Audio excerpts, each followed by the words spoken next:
Hello. അപ്പോൾ ഇന്ന് ഞാനൊരു ബ്രെഡ് സാൻഡ്വിച്ചിൻ്റെ റെസിപ്പിയാണ് ചെയ്യുന്നത്. അപ്പോൾ അതിന് വേണ്ടിയിട്ട് കുറച്ച് വെജിറ്റബിൾസ് ഒന്ന് ചോപ്പ് ചെയ്തെടുക്കണം. ഞാനിവിടെ ക്യാരറ്റും സവാളയും മാത്രമാണ് എടുത്തിട്ടുള്ളത്. നിങ്ങൾക്ക് ഇഷ്ടമുള്ള വെജിറ്റബിൾസ് എല്ലാം ഇതിന് വേണ്ടിയിട്ട് ചേർക്കാവുന്നതാണ്. വെജിറ്റബിൾ ചോപ്പറിൽ തന്നെ ചെയ്യണമെന്നൊന്നുമില്ല, സാധാരണ കൈകൊണ്ട് ചെറുതായിട്ട് അരിഞ്ഞെടുത്താലും മതി. അപ്പോൾ ഇതിലേക്ക് എരിവിന് ആവശ്യമുള്ള പച്ചമുളകും ആവശ്യത്തിന് ഉപ്പും കൂടി ചേർത്ത് കൊടുക്കാം. ഇനി ഇതിലേക്ക് ചേർത്ത് കൊടുക്കാനുള്ളത് മല്ലിയിലയാണ്. അപ്പോൾ എൻ്റെ കയ്യിൽ സാധാരണ മല്ലിയില ഇല്ലാത്തത് കാരണം ഞാൻ ഈ ഒരു മല്ലിയിലയാണ് ഇതിലോട്ട് ചേർത്ത് കൊടുക്കുന്നത്. അപ്പോൾ പലർക്കും അറിയാമായിരിക്കും, ഇത് ആഫ്രിക്കൻ മല്ലിയില എന്നൊക്കെയാണ് ഇതിനെ പറയുന്നത്. നമ്മുടെ സാധാരണ മല്ലിയിലയുടെ അതേ ഒരു ടേസ്റ്റ് തന്നെയാണ് ഇതിനും. ഇപ്പോൾ നമ്മുടെ അടുക്കളത്തോട്ടത്തിൽ നട്ടു വളർത്താവുന്ന ഒരു ചെടിയാണിത്.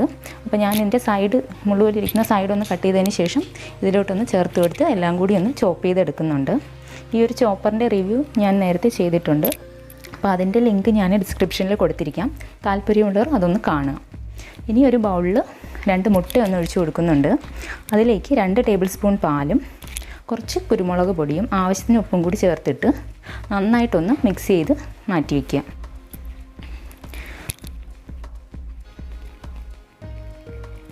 ശേഷം ഒരു തവ അടുപ്പത്ത് വെച്ച് ചൂടാകുമ്പോൾ കുറച്ച് ബട്ടർ ഒന്ന് സ്പ്രെഡ് ചെയ്ത് കൊടുക്കാം. ലോ ഫ്ലെയിമിൽ വെച്ചിട്ട് വേണം ഇത് ചെയ്യാനുള്ളത്. ബട്ടർ മെൽറ്റാകാനുള്ള ചൂട് മാത്രം മതി. ബട്ടർ ഒന്ന് സ്പ്രെഡ് ചെയ്തതിന് ശേഷം നമുക്ക് മിക്സ് ചെയ്ത് വെച്ചിരിക്കുന്ന മുട്ട ഇതിലോട്ടൊന്ന് ഒഴിച്ചു കൊടുക്കാവുന്നതാണ്. ഒഴിച്ചു കൊടുത്ത് ഇതൊന്ന് ചുറ്റിച്ചു കൊടുക്കാം. ചുറ്റിച്ചു കൊടുക്കുന്ന സമയത്ത് തവ നല്ല ചൂടാണെന്നുണ്ടെങ്കിൽ ഇങ്ങനെ ചുറ്റിച്ചെടുക്കാൻ പറ്റത്തില്ല, മുട്ട പെട്ടെന്ന് തന്നെ വെന്ത് പോകും. അപ്പോൾ അതുകൊണ്ടാണ് ലോ ഫ്ലെയിമിൽ വെച്ചിട്ട് തന്നെ ഇത് ചെയ്യണമെന്ന് പറഞ്ഞത്. ഇനി ബ്രെഡ് എടുത്ത് നമ്മുടെ ഈ ഒരു മിക്സിയിൽ ഒരു വശം മുക്കിയതിന് ശേഷം ഇതുപോലെ ഒന്ന് തിരിച്ച് വെച്ച് കൊടുക്കുക. 2 ബ്രെഡും അതുപോലെ തന്നെ ഒന്ന് ചെയ്യുക. ഇനി ബാക്കിയുള്ള മിക്സ് എല്ലായിടത്തും ആവുന്ന രീതിയിൽ ഒന്നുകൂടെ ഒന്ന് ചുറ്റിച്ചു കൊടുക്കുക. ഇനി ഫ്ലെയിം കൂട്ടി വയ്ക്കാവുന്നതാണ്. മീഡിയം ഫ്ലെയിമിൽ വെച്ച് ഇതൊന്ന് കുക്ക് ചെയ്തെടുക്കാം. ഇതൊന്ന് തിരിച്ചിട്ട് കൊടുക്കാനുള്ളതാണ്. അപ്പം മുട്ട നന്നായിട്ട് കുക്കായതിന് ശേഷം മാത്രം തിരിച്ചിട്ട് കൊടുക്കാം.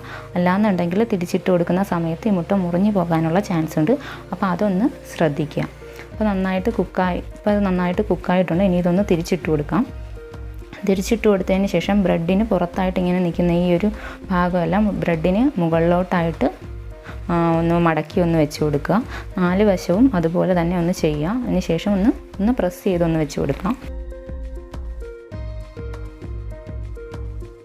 ഇനി ഒരു ബ്രെഡിന് മുകളിലായിട്ട് കുറച്ച് ടൊമാറ്റോ സോസ് ഒന്ന് സ്പ്രെഡ് ചെയ്ത് കൊടുക്കണം.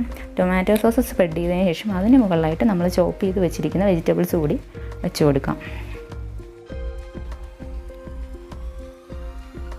ഇനി ഇതിന് മുകളിലായിട്ട് വയ്ക്കുന്നത് ചീസ് സ്ലൈസാണ്. ചീസ് സ്ലൈസ് കൂടി വെച്ച് കൊടുത്തു കഴിഞ്ഞാൽ നമ്മുടെ ഈ 2ാമത്തെ ബ്രെഡ് ഇതിന് മുകളിലായിട്ട് മടക്കി വെച്ച് കൊടുക്കാവുന്നതാണ്. ഇനി ചീസ് ഒന്ന് മെൽറ്റാകാൻ വേണ്ടിയിട്ട് 2 വശവും തിരിച്ചിട്ട് ഒന്ന് ചൂടാക്കിയെടുക്കാം. അപ്പോൾ അത്രയേ ഉള്ളൂ, പെട്ടെന്ന് തന്നെ തയ്യാറാക്കി എടുക്കാവുന്നതാണ്. അപ്പോൾ ഇനി ഒരു പ്ലേറ്റിലോട്ട് മാറ്റിയിട്ട് ഇതൊന്ന് കട്ട് ചെയ്ത് നോക്കാം. ചീസൊക്കെ നന്നായിട്ട് മെൽറ്റായിട്ടുണ്ട്. ബ്രേക്ക്ഫാസ്റ്റ് ആയിട്ടോ ഈവനിങ് സ്നാക്ക് ആയിട്ടോ ഒക്കെ റെഡിയാക്കി എടുക്കാവുന്ന സിമ്പിൾ ഒരു സാൻഡ്വിച്ചാണിത്. അപ്പോൾ എല്ലാവരും ഒന്ന് ട്രൈ ചെയ്ത് നോക്കാം. ട്രൈ ചെയ്ത് നോക്കിയിട്ട് അഭിപ്രായങ്ങൾ കമൻറ്റ് ചെയ്യുക. വീഡിയോ ഇഷ്ടമായി ലൈക്ക് ചെയ്യുക, ചാനൽ സബ്സ്ക്രൈബ് ചെയ്യുക. അപ്പോൾ ഇനി നെക്സ്റ്റ് വീഡിയോയിൽ കാണാം. താങ്ക്